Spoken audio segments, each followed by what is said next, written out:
A day in my life as a makeup artist here sa Southern Leyte. Mga vebs na nasa tay makeup rocket karon. And yes, mga veb, diri resad sa libago na gatong make-upan. So before jud mini proceed sa among make-upan is na pa make-upan na ni mga veb. So expected jud mga veb nga super haggard na jud ko diri. Pero okay rasad mga veb kay katong first client na mo is ni walk-in rasad. Ag makahaggard jud mga veb no kay kining biyahe bitaw. Labaw na kay daghang tang bitbiton. Just super init bisag panahon nato karon man ang todo hulas jud ng atake. So pag-abot na mo dayon mga veb is nag-set up rasad mi diri dayon. Yang event day sa mo client karon is Rena Elena.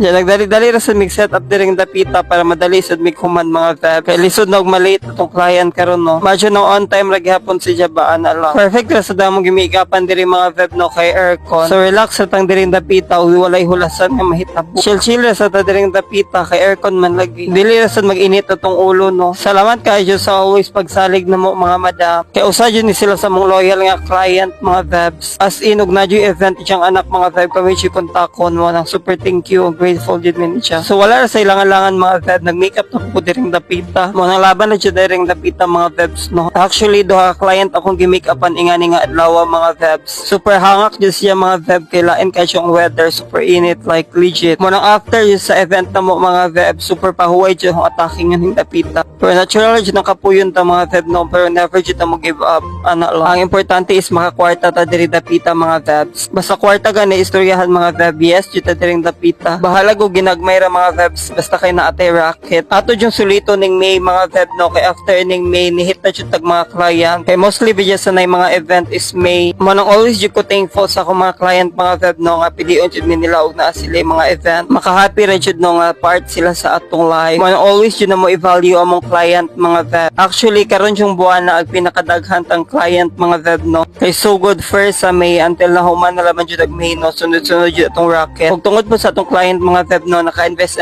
na tag mga gamit sa pang makeup. Maka-happy ra jud mga veb kay dili na jud mi masiruhan. Pero ana jud na as a makeup artist dili jud always buwan imuha. Kay na jud buwan nga super laay bitaw nga way mga makeup racket. Mo na ako bahala ginagmay nga event ako jud nang i-push mga vebs. Mayo na laman ba nga natay income bahala gagmay basta kay adlaw-adlaw laman na. Bahala gagmay nga grasya mga veb dawato na ato diring dapita. Dili na to dian mga veb no kay grasya pa dyan na. Kay balibaran na to ng grasya mga veb next time wala na jud moabot na to. Mo nang habang naa pa go laban. Basta kay laban-laban ra ta always diring dapita mga vebs. By the way kini si ma mga veb og pila na jud siya ka times nakapa-makeup na mo. Anyway mga veb ayaw mo kalimot og comment down below your location para ma-shoutout mo sa next vlog. By the way mga veb next vlog na lang dai ko maka-shoutout. Kay you know na ba siya mga veb medyo dugay-dugay sa tanawa this vlog. Mo nang ni-hit po dag nag-comment sa ilang location. Mo nang gusto ko ma-shoutout sa next vlog just comment down your location ana lang. Anyway ang hair diri mga veb is straight sa namo before na mo gi-curl. Ug mo din siyang before and after makeup look mga vebs. Very simple yet elegant ra gyapon atake sa tong makeup diring dapita mga vebs. Singa na jud atong atake no fresh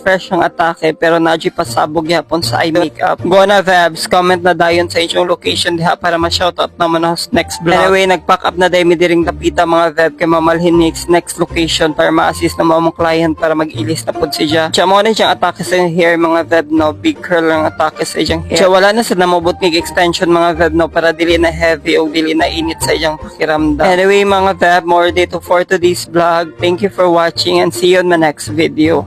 Bye mo